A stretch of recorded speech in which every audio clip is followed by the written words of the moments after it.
Hello everyone. Yesterday we have done the worksheet number 1 and worksheet 2 of unit 12, that was area. So today we are going to do the worksheet number 3, but before that हम कुछ general बातें जान लेते हैं, ठीक है ना.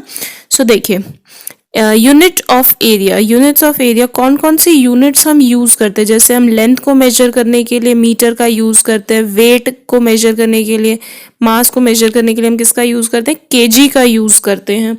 तो उसी तरह से हम एरिया को मेजर करने के लिए भी कुछ यूनिट्स का यूज करते हैं. अब देखिए कौन सी यूनिट्स होती हैं. फॉर एग्जाम्पल हमारे पास यहाँ पे एक फिगर गिवन है, ठीक है ना. It is in shape of rectangle. उस रेक्टेंगल शेप को हमने किस में डिवाइड कर दिया है, इनटू स्क्वायर पीसेस. हमने कल पढ़ा था कि स्क्वायर सबसे अच्छी यूनिट है मेजर करने के लिए एरिया को. सो हमने स्क्वायर्स में डिवाइड कर दिया. स्क्वायर की लेंथ भी 1 है और सभी साइड्स क्या होती हैं, स्क्वायर की इक्वल होती हैं. So side of square is 1 centimetre, ठीक है. सो देखिए यहाँ पे कितने बॉक्सेस हैं, कितने स्क्वायर्स हैं. There are 1 2 3 4 5 6. तो एरिया कितना हो गया, हमने कल वर्कशीट 2 में किया था 6 स्क्वायर्स, ठीक है. स्क्वायर यूनिट, यूनिट जिस यूनिट में हमने इसकी लेंथ और ब्रेड्थ को मेजर किया है रेक्टेंगल की, ठीक है ना. सो ये कितना हो जाएगा, 6 स्क्वायर यूनिट्स. यूनिट कौन सी है हमारी, हमने 1 सेंटीमीटर लिया है स्क्वायर की साइड को, तो सेंटीमीटर स्क्वायर या square centimetre. Okay, so square centimetre. तो जब हम सेंटीमीटर में मेजर करेंगे तो हम यूनिट यूज करेंगे स्क्वायर सेंटीमीटर. जब हम मीटर में मेजर करेंगे साइड्स को तब हम किस में यूज करेंगे, स्क्वायर मीटर में. और जब मिलीमीटर में मेजर करेंगे साइड ऑफ रेक्टेंगल या स्क्वायर को तो हम किस में मेजर करेंगे, एरिया को, स्क्वायर मिलीमीटर में. ओके, नाउ देखिए एरिया ऑफ अ रेक्टेंगल. अभी देखिए हमारे पास यहाँ एक और फिगर है. यहाँ पे हमने रेक्टेंगल लिया जिसकी लेंथ 4 सेंटीमीटर है और विड्थ 2 सेंटीमीटर है.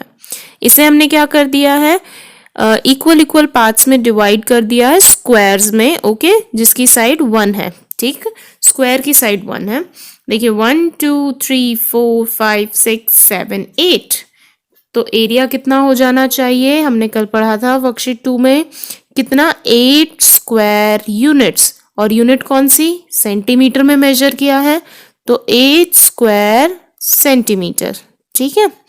अभी देखिए इसको मैं ऐसे भी निकाल सकती हूँ डायरेक्टली बिना स्क्वायर्स में डिवाइड किए हुए. हमें कैसे पता चलेगा कितना स्क्वायर में डिवाइड करना है, 4 × 2, 4 2 ज़ा 8, ठीक है ना. 4 2 ज़ा 8.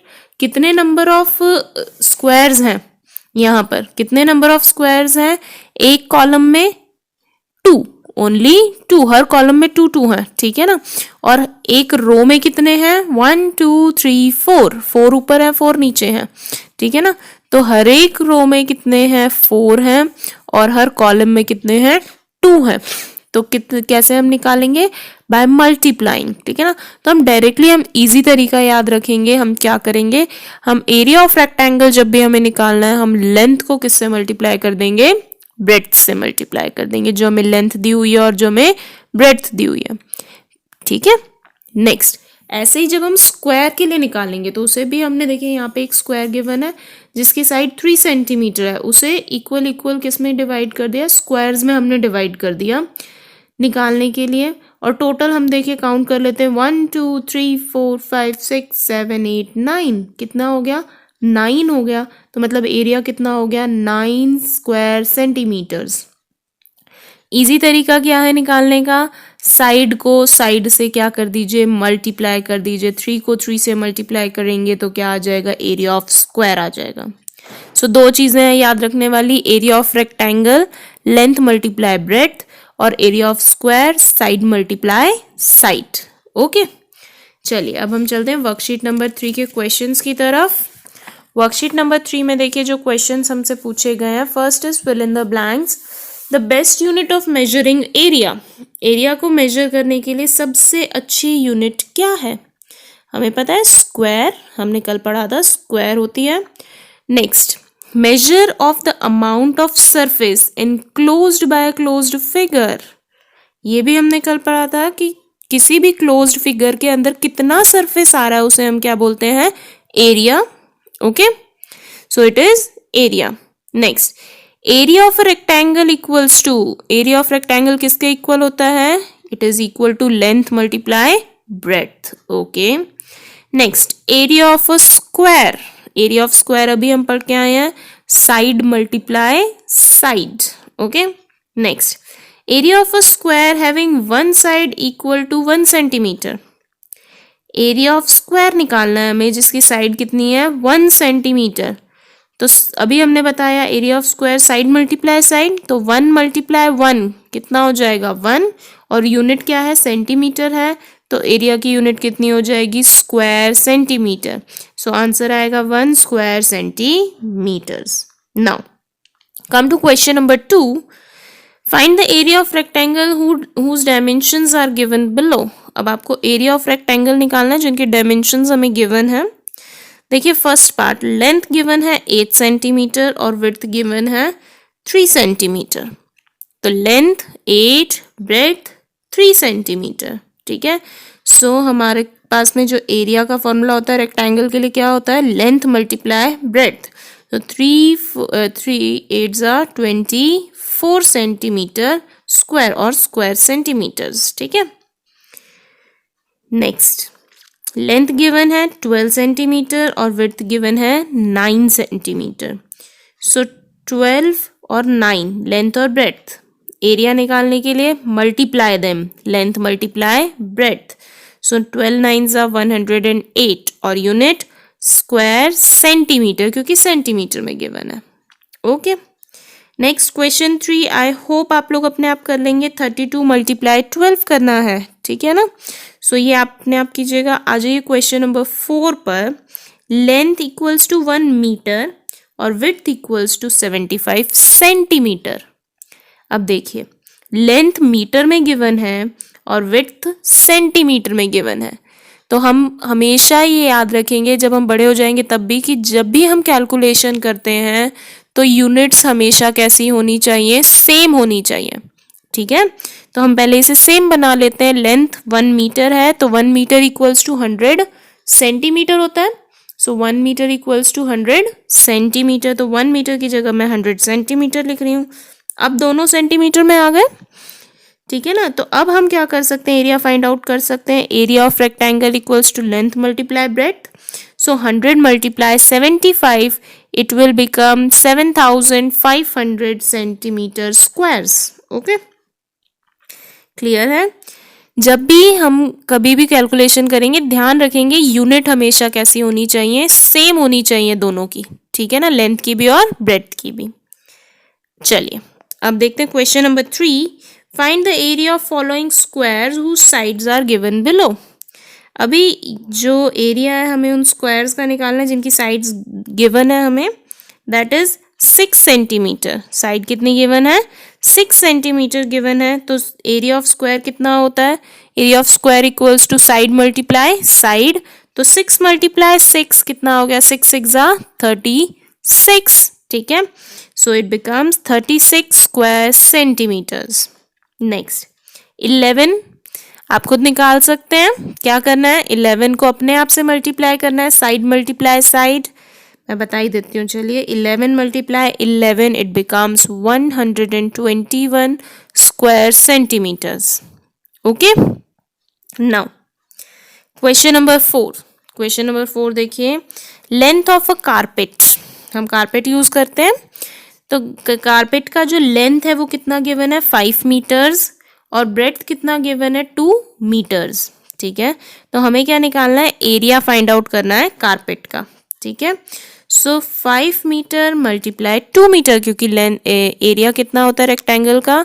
Length multiply breadth. तो 5 मल्टीप्लाई 2 इक्वल्स टू 10. और यूनिट इस बार कौन सी यूज होगी? मीटर में दोनों गिवन है तो मीटर मीटर मीटर स्क्वायर. ठीक है, तो square metres. Okay, next length of one side of a square handkerchief is 22 centimetre. एक स्क्वायर हैंकरचीफ की साइड कितनी है? 22 सेंटीमीटर्स है. हमें ये फाइंड आउट करना है कि उसका एरिया कितना है. ठीक है, सो देखिए स्क्वायर हैंकरचीफ जो है साइड है 22 सेंटीमीटर और एरिया ऑफ स्क्वायर किसके इक्वल होता है? मल्टीप्लाई कीजिए साइड मल्टीप्लाई साइड, ओके। सो 22 मल्टीप्लाई 22, 22 को जब हम 22 से मल्टीप्लाई करेंगे तो आंसर कितना आएगा हमारा 484 centimetre square. Clear? Next question number 6, last question है। देखिए यहाँ पे the length of a playground is 10 metres and breadth is 6 metre. एक प्लेग्राउंड की लेंथ कितनी है 10 मीटर्स और ब्रेड्थ कितनी है 6 मीटर। हमें एरिया निकालना है, तो हमें पता है एरिया का फॉर्मूला क्या होता है, लेंथ मल्टीप्लाई ब्रेड्थ रेक्टेंगल के लिए। तो लेंथ कितनी है 10 मल्टीप्लाई 6, 10 6 60 और मीटर में गिवन है तो इस बार यूनिट कितनी हो जाएगी स्क्वायर मीटर्स, कितनी हो जाएगी square metres.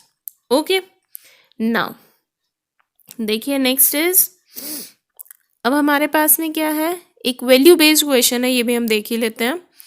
During summer break Raghu went to his grand mother's house in a village. Summer break में रघु अपने ग्रैंड मदर के घर पे गया। One day he was walking around the field, he saw an old farmer irrigating his field of length 90 metre and breadth 40 metre. अब उन्होंने देखा कि एक फार्मर, एक ओल्ड फार्मर अपनी फील्ड को, खेत को इरिगेट कर रहे थे। कितना लेंथ था 90 मीटर और विड्थ 40 मीटर, ठीक है ना, पाइप का यूज करके। After some time Raghu saw that the farmer was tired and was sitting on the ground putting his head down. अब देखा कि थोड़ी देर में उन्होंने देखा कि क्या जो ओल्ड फार्मर हैं वो क्या हो चुके हैं, थक चुके हैं और वो अपना सिर पकड़कर और जमीन पर बैठ गए हैं। And still 1/4 of the field was left to be irrigated. और अभी भी 1/4 फील्ड क्या रहती थी, बची हुई थी, जिसको इरिगेट करना था, जिसे पानी देना बाकी था। इरिगेशन करना मतलब पानी देना, साइंस में हमने पढ़ा है। Now he immediately went to him, जल्दी से उनके पास गए, हेल्प किया उनकी, ठीक है ना, बची हुई फील्ड को इरिगेट करने में, पानी देने में। और अब आपकी कोई अगर हेल्प करेगा तो आपको कैसा फील होगा, you will be happy. So farmer also felt very happy. Now देखिए, how much field was irrigated by Raghu. Raghu ने कितना फील्ड को क्या किया, इरिगेट किया। तो उसके लिए हम पहले निकाल लेते कि टोटल एरिया कितना था फील्ड का। एरिया कितना था, लेंथ मल्टीप्लाई ब्रेड्थ, लेंथ कितनी है 90 metre multiply breadth, 4 9s are 36 and 2 zeros 36 metre square. ये तो टोटल एरिया था फील्ड का जिसको इरिगेट करना था। और 1/4 जो बची हुई थी वो किसने इरिगेट की, रघु ने इरिगेट किया। सो 1/4 टोटल का मतलब 4 से डिवाइड कर दीजिए, ये इतना किसने इरिगेट किया, 4 9s are 36, ये किसने इरिगेट किया, 900 मीटर स्क्वायर्स को किसने इरिगेट किया, रघु ने, ठीक है। Now which value is reflected by Raghu. Raghu को देखकर आपको क्या लगता है, क्या वैल्यूज है उनके अंदर, क्या वैल्यूज है, he is very helping, help करते हैं, he is an intelligent boy, ठीक है ना, इंटेलिजेंस है, वो अपने ब्रेन का यूज करते हैं, ठीक है। So he is helping, he is kind in nature. So आप और भी जो अपनी कोऑपरेटिव है, ठीक है ना, सो आप अपने तरफ से भी जो आपको क्वालिटीज लग रही हैं आप लिख सकते हैं। Next, how can you help old people in their work. आप भी किसी ना किसी ओल्ड पर्सन की, अपने ग्रैंड पेरेंट्स की या फिर कोई नेबर में ओल्ड पेरेंट्स रहते हो उनकी हेल्प कर सकते हैं। So you have to tell कि किस तरह से आप उनकी हेल्प कर सकते हैं, ये आप अपने आप करेंगे कि क्या क्या करके आप उनकी हेल्प कर सकते हैं। ओके, सो विद दिस आज के लिए क्लास को ओवर करते हैं। Goodbye everyone and revise it properly.